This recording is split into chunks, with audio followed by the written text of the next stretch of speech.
I'm pleased to have Eddie Chumney with me here today, and we're going to do another spontaneous interview that you've gotten used to by now. Eddie Chumney is here over the weekend to give us 6 lessons, and then you're going to go on to Norway. Yeah. And on to Germany and Poland. Oh, and Poland. Okay, I missed that. So you're hitting 4 countries. Yes. So you'll be gone for about a month. Yes. Wow. I had missed Poland. I should know that. And we're teaching the Hebrew roots of Christianity in these countries. Yeah. And this is your first time in Sweden, right? Yes. And Scandinavia as a whole? Yes. Have you not even landed here and left, or no? No. I've been to Amsterdam. Yeah. But not Norway and Sweden, Finland, no. Oh, that's great. That's great. So anyhow, would you mind just telling us a little bit about yourself? Just a couple of minutes. All right. Well, I'm Eddie Chumney, and I'm the director and founder of Hebraic Heritage Ministries International. Mm-hmm. And Hebraic Heritage Ministries' purpose is to teach the Hebraic roots of Christianity to believers in Yeshua or Jesus all over the world. Mm-hmm. And in order to help to do this, I've written 3 books. They are The 7 Festivals of the Messiah, mm-hmm. Who is the Bride of Christ, and Restoring the 2 Houses of Israel. And I've been in full-time ministry since 2002. And I have my own half-hour weekly television program on God's Learning Channel, which is a satellite Christian television network mm-hmm. that is based in the United States. But if you have the correct satellite dish, you can get it all over the world, or you can watch. So here in Sweden as well, if we just have to tune in. Yeah. Dish the right direction. Yeah, or you can watch live streaming over the internet. Okay. And many of the Hebrew roots teachers have their own half-hour program on God's Learning Channel. Okay, on this particular channel. Yeah, but in addition to that, I've been speaking at national and international conferences since 1997. Mm-hmm. So as a result, I've spoken in about 40 states in the United States, most of the provinces of Canada, mm-hmm. 3 times to South Africa, once to Australia, once to New Zealand, mm-hmm. and this is my 3rd trip to Europe. And in Europe, I've spoken in Ireland and Belgium, in the Netherlands, in Switzerland, France, Germany, Poland, and now we are here in Sweden and Norway. So the message is going out all over the world, and I'm excited about it. Yeah, we too.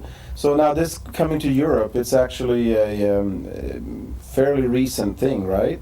Yeah. Was it last year or the my year first before? trip was in summer of 2009. Yeah, so I came last summer, and so this is my 3rd trip to teach Hebrew roots. Trip since last summer then? Well, since summer 2009. I'm sorry, 2009. Was the first one. Past. Yes. It's been almost 2 years. Yes. Now you said something interesting.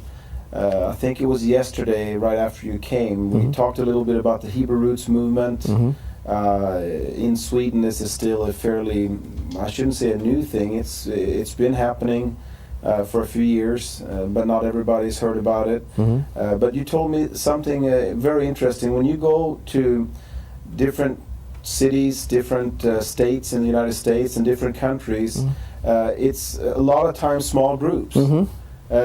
You said you talked to 20, 30, 40, 50 people and 100 people a lot of times. If I understood you right, that's a crowd. Yeah. When I am personally speaking mm-hmm. to a fellowship group or congregation, on average, I'm speaking to 20 to 50 people. So would it be fair to say that this Hebrew Roots movement, it's a grassroots movement? It is.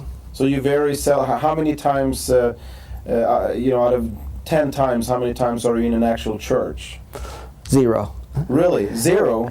I have never given a Hebrew roots message in an American English-speaking church. Yes. I've spoken several times in Russian-speaking churches in the United States, mm-hmm. But not in an American church. Because in America, there's churches on every street corner. Yeah. There's churches in every town.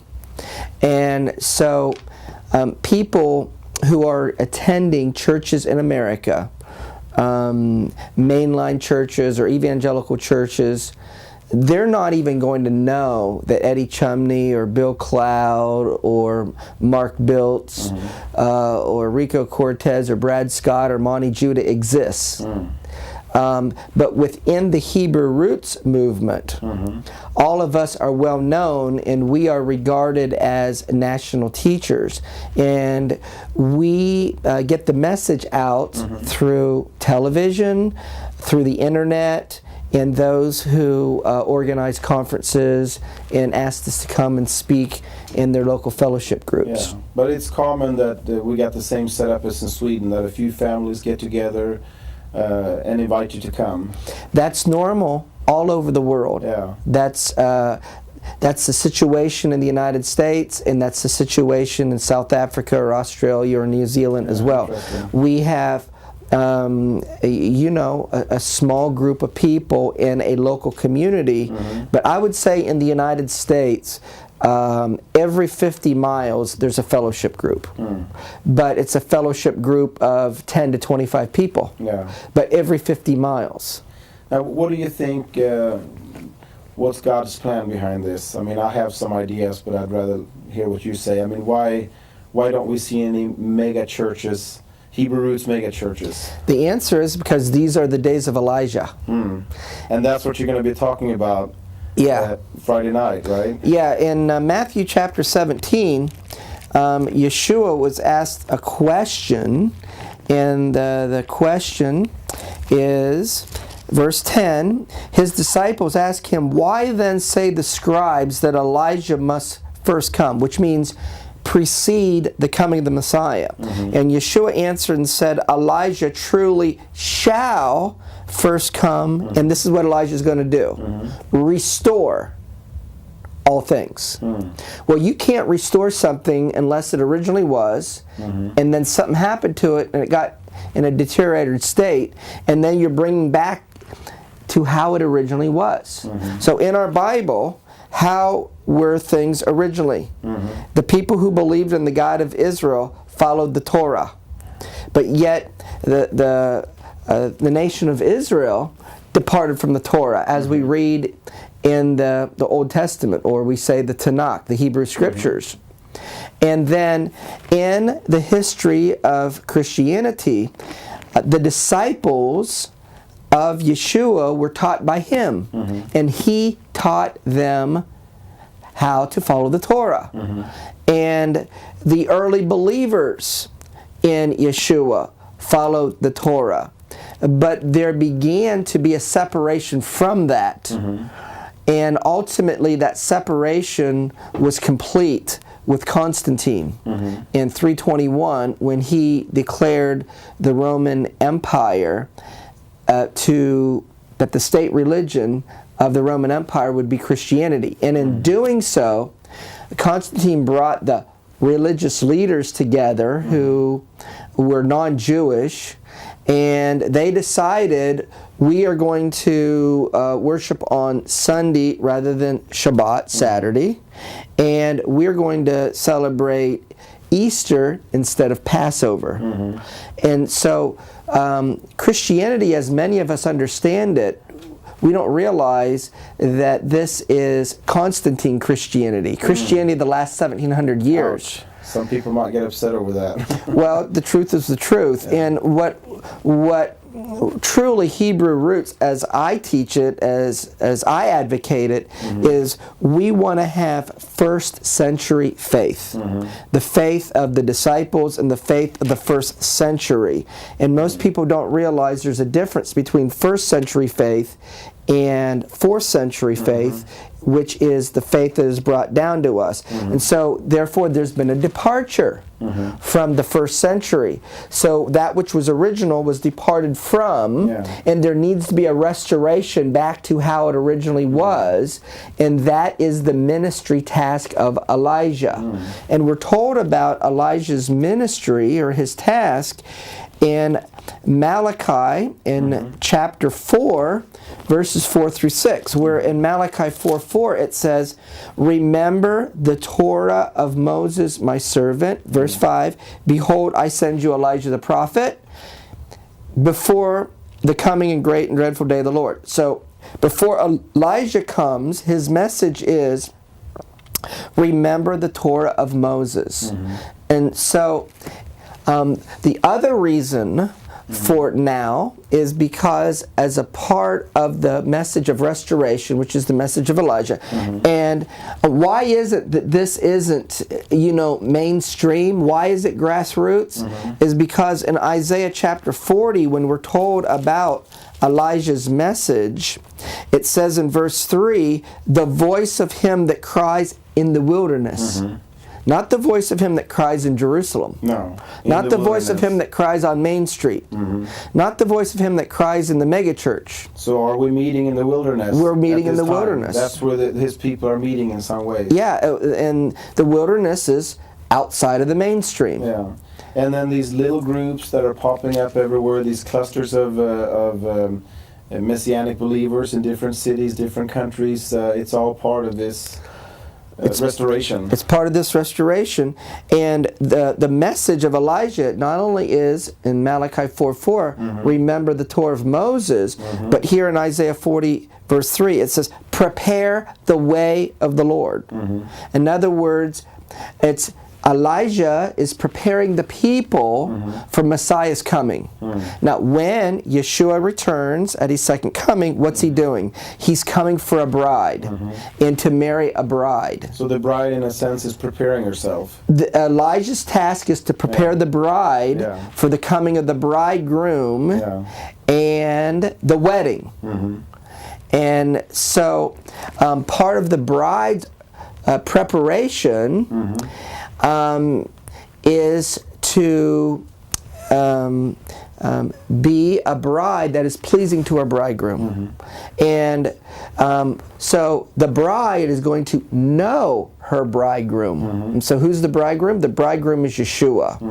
And in Matthew, in chapter 7, and verses 21 through 23, Yeshua gives a rebuke to a group of people. And this is, we're going to look at the rebuke and the meaning of the rebuke. It says, not everyone that says to me, Lord, Lord, will enter into the kingdom, but he that does the will of my Father. So first of all, doing the will of his Father. So what is the will of the Father to begin with? Well, the will of his Father is defined in Psalm in chapter 40, and sometimes in a non-English published Bible, the verses in Psalms aren't the same, but it says in Psalm chapter 40 and verses 7 and 8, then said I, lo, I come, in the volume of the book it is written of me, I delight to do your will, O my God. I delight to do your will. Your Torah is within my heart. So there's a connection. His will is defined as the Torah is within my heart. So not everyone that says to me, Lord, Lord, will enter into the kingdom, but he that does the will of his Father, which means the Torah is written upon your heart. And by the way, what is the new covenant? The new covenant is, I will write my Torah in their inward parts. And then it says, many will come to me in that day, saying, Lord, Lord, have we not prophesied in your name, cast out devils, done many wonderful works? These are things that believers in Yeshua do that has the power of the Holy Spirit operating and manifesting through them. And then it says in verse 23, then I will profess unto them, I never knew you. Now, if you take that back Hebraically, the word know in Hebrew is yada, which means to know intimately. And that word yada, which means know, is found in Genesis chapter 4, verse 1, where it says, and Adam knew Eve, his wife, and she conceived. Same word. I never knew you. So he's saying, I don't know you intimately. They're lacking the intimate relationship. The intimate relationship. And here's how he's going to define what the intimate relationship is. Depart from me, you that work iniquity. Now the King James translated this verse and smoothed it over. The word iniquity is the Greek word anomia, which means without the Torah. And that Greek word anomia, which is translated as iniquity here, is translated as transgressing the Torah in 1 John in chapter 3 and verse 4. And in 1 John chapter 3 and verse 4 it says, whosoever commits sin transgresses the Torah, for sin is transgression of the Torah. Sin is anomia. And also that seems like that would connect well with, it talks about the spirit of Antichrist and Antichrist being lawless. Yeah, lawless is anti-Torah. Okay, so there's a connection there Absolutely. as well. So that means if Antichrist is lawless without the Torah, then that means the Messiah is with the Torah. Yeah. And those who follow him are with the Torah. You see? So we need to be careful before we cut the Old Testament like some have. Yeah. And go ahead. Yeah. Now, you also mentioned something interesting the other day. You keep, I don't mean to totally change the subject here, but you keep a close watch on the Middle East, on Israel, and on the Palestinian situation. And as a matter of fact, you spend so much time doing this, you put something out, was it twice a week or once a week on your blog? When I'm home and I'm in front of my computer, Yes. morning, afternoon, and evening, I check the news. Yes. And I'm checking it as it relates to specific things that is related to Bible prophecy of the end of days, which I call Hebraic Bible prophecy. Yes. Okay, Yes. and basically the big picture of the end of days is it is prophesied that the nations will divide the land of Israel. That's Joel chapter 3 and verse 2. Yeah, I was hoping you would mention that. And the city of Jerusalem, Zechariah chapter 14 and verse 2. In the period of time that Joel 1:15 and Joel chapter 2 verses 1 and 2 calls the day of the Lord, which Zechariah 14 verse 1 says the day of the Lord. So in the day of the Lord, which is end of days, the nations are prophesied to divide the land of Israel and the city of Jerusalem. Now, how is that to be fulfilled in practical reality? It's the creation of a Palestinian state with East Jerusalem as its capital. And this is something that we see right in front of our eyes right now. Yeah, the international community, the European Union, the United States, the United Nations, Russia, that's the quartet, they have stated a goal to have a Palestinian state established this September of 2011. So what you're saying is, when we see this happen, you're saying this is the day of the Lord, and maybe even what we are used to hearing called the tribulation Yes. has come upon us. The creation of a Palestinian state, the dividing of the land of Israel and the city of Jerusalem, is a tribulation event. And if the United Nations get their will through, we'll have something maybe even this September? Well, or at least that is their wish. It appears now because Prime Minister Benjamin Netanyahu doesn't seem to be willing, based upon the current environment, to sign an agreement to have a Palestinian state based upon 67 borders and to divide Jerusalem.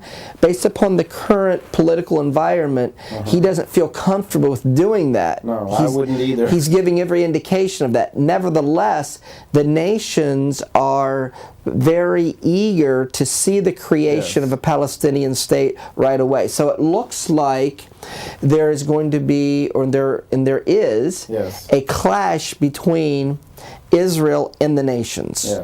And I just read right before we came over here today. Oh, really? That increasingly Israel is being isolated from the nations. The nations are isolating Israel. And even your home country that's been a supporter for many, many years, you're seeing signs now that you're starting to pull out, not you as in you, but the United States of America are starting to pull away from giving their support to Israel. Yes. It seems very clear. The United States has declared with the European Union, with the United Nations, that they are now calling the settlements illegal. And before, when you referred to the settlements, at least publicly, they were making reference to the West Bank. Or biblically it's called Judea and Samaria. But here in the last year, when they're using the term settlements, they're also, the international community, the United States, the European Union, are referring to East Jerusalem as well. And Israel's saying, hey, wait a second, Jerusalem is not a settlement. So they just kind of threw that in there. They try to sneak that in the negotiations, right? Yeah, and right now, as we are talking, the Palestinians are trying to get a UN resolution passed to declare the settlements as illegal, and building in the West Bank and in East Jerusalem as illegal. And the United States is saying that they are in principle, they agree that the settlements are illegal. Right now, as we're speaking, they're saying they don't want that to be stated as a UN Security Council resolution. They are willing to make that statement as a draft paper. So if their position... But it seems like just the position's still the same. It's a political game. Because I'll support a draft paper, which is not a legal document, but a Security Council resolution is international law. So it's almost like the United States is telling Israel, this is our position, and we want you to willingly, or actually unwillingly, agree to a Palestinian state based upon 67 borders under the threat that we're going to do this as an international community if you don't.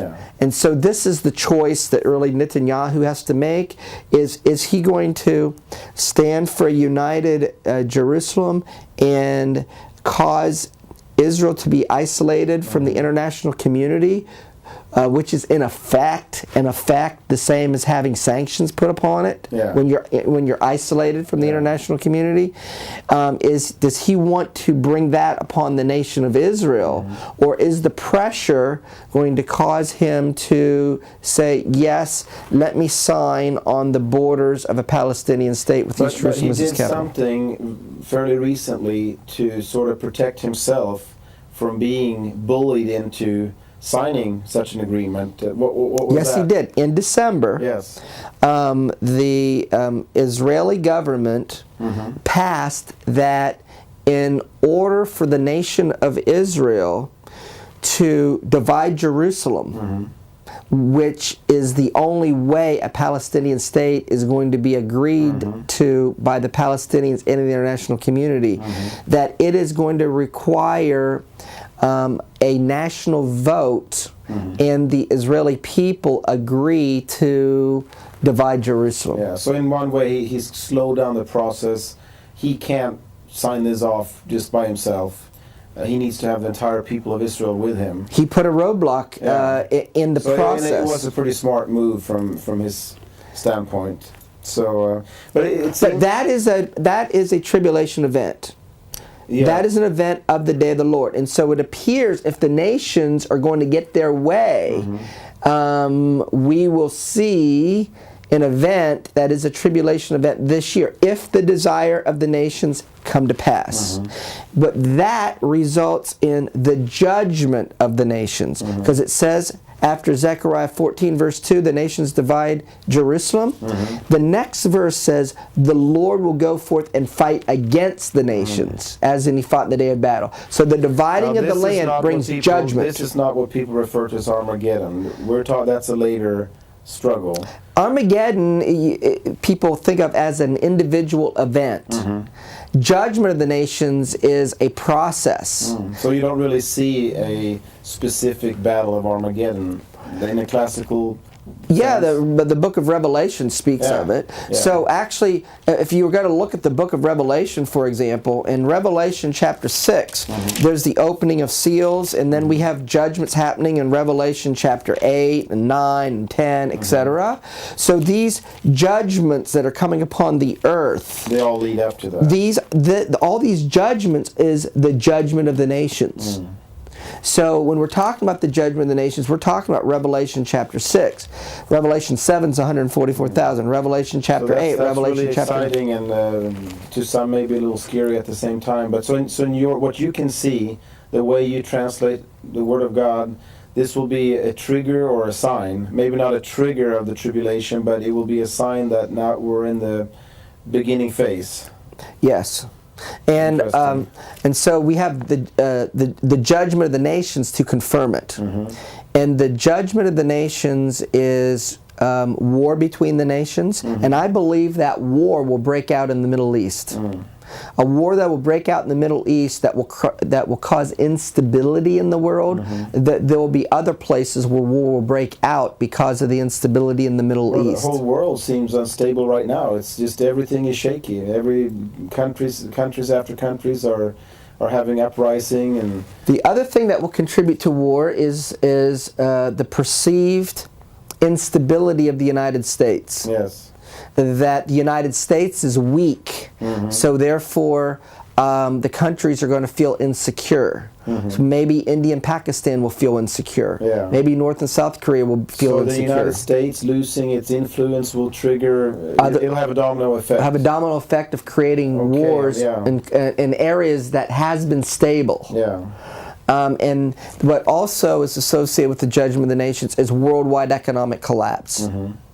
And if you have war in the Middle East, where you have the shutting down of the Suez Canal, or you have the shutting down of the oil that comes through the Gulf, then that's going to raise oil prices and create worldwide instability, and it will lead to economic collapse. And so that is going to be, biblically speaking, judgment for dividing the land. So I'm on a daily and a weekly basis, I'm following these events, and I give approximately an hour update every week. Every week on your website. Yeah, on the current situation. What is the situation with the peace process? What's the situation with prospects for war in the Middle East? And what is the status of the global economy and the U.S. economy? And those are the areas I particularly focus on. And what's the website address? Well, I have a blog where the articles that I'm reading and sharing. What's the easiest way to remember if we were to It's go and visit watchmanofzion.com. Okay, well that's fair enough. Watchmanofzion.com. Watchman. Yeah, Watchman. Of Zion.com. Okay. So it's a blog that only contains the links to the articles that I'm reading for the past week, a little paragraph of the summary of what the links are about, and then some kind of MP3 file. and an MP3 file where you can actually listen to the update, which is approximately about an hour. Very good. Well, we'll need to wrap up. We could sit here and talk all night. I'm obviously interested in these things, and I think many with me are. Just before we finish here, some might feel like this is a grim message that you're coming with, or this is sad or depressing message. What's the good part in all this? The good part of all of this is knowing why Yeshua died on the cross and why he's coming again. And in John chapter 10 verses 16 and 17, Yeshua, in speaking to the Pharisees, said that he's dying at his first coming to take two sheepfolds that are going to become one, of which he's going to be the good shepherd over. And that's repeated in John chapter 11 verses 49 through 52. And I'm sorry, this is also something that you're going to teach on Saturday, right? Or Friday night. Exactly. Yes, okay. Is that it says in John 11:49 through 52 that he's dying to take two nations who are the children of God scattered abroad and make them one. So that's why he dies at his first coming. He's going to complete the task at his second coming. And so we're going to explain how that relates and pertains to every believer in Yeshua as the Messiah. How his second coming is related to his first coming, and his first coming he did so for the purpose of taking two sheepfolds and making one, two nations becoming one, and that is the 12 tribes of Israel, and uniting and making them one. The uniting of the 12 tribes of Israel into bringing them back from exile, so that the nations are no longer ruling over them, is the task and role and function of the Messiah. And that is not widely known in the church, but it is a teaching of the Bible. And actually, if you would ask an Orthodox Jew, is Yeshua the Messiah, they would say no. And if you really get to the core of why they say he's not the Messiah, one of the major reasons is they'll say he did not unite the 12 tribes of Israel. The Messiah unites the 12 tribes of Israel.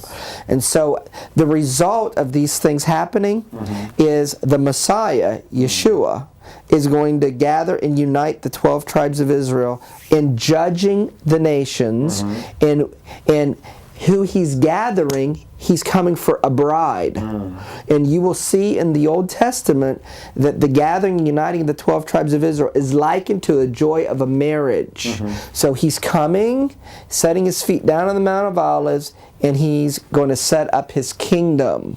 And so when Yeshua said, when you see trouble around us happening, look up, for your redemption draweth nigh. So actually, for the unbeliever, it should be depressing. But for the believer, there's great hope. It should be a joyous occasion. Yes. Well, let's finish on that positive note. Just one final quick question.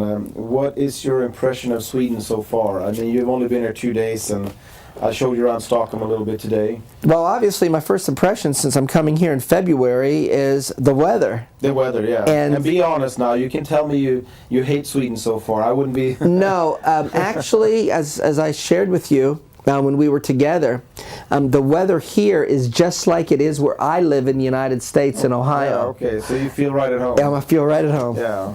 But you wouldn't mind if it was a little warmer then? Well, I don't mind if it's a little warmer back where I live as well. So but means, unfortunately, in January and February, it's colder and it's snowier, and that's what we got to live with. You feel right at home? I feel right at home. Well, I would hope you would. So thank you so much. Thank you. Thank you.